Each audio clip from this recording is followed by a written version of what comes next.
Olá, pessoal. Cortei um círculo de 8 centímetros e vou alinhavar toda a volta.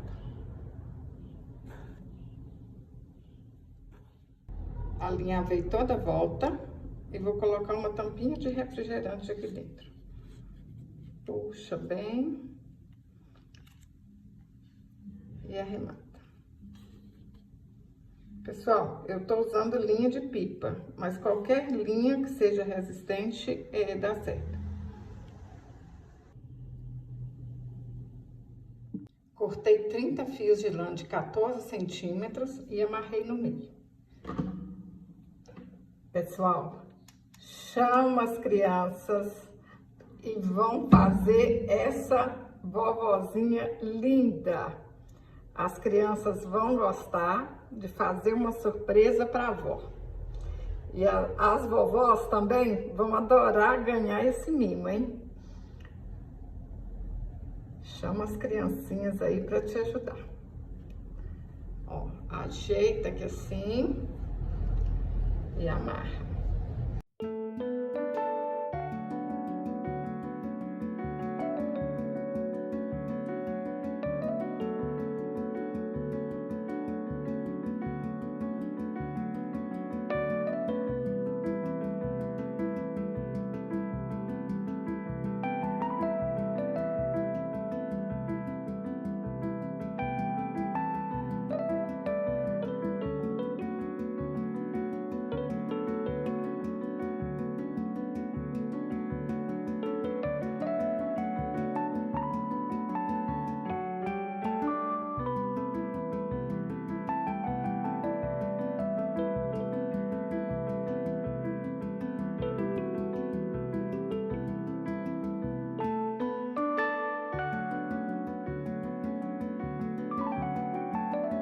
Pintei o rostinho com a caneta Micron 05 marrom e preta e a tinta Acrylex branca.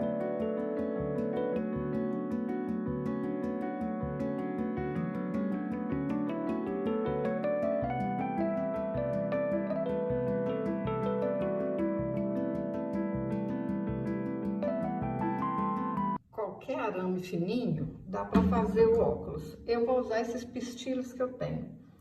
Mas qualquer arame fininho que vocês tiverem aí vai dar certo.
Pessoal, qualquer imã de geladeira que vocês usarem vai dar certo, tá bom?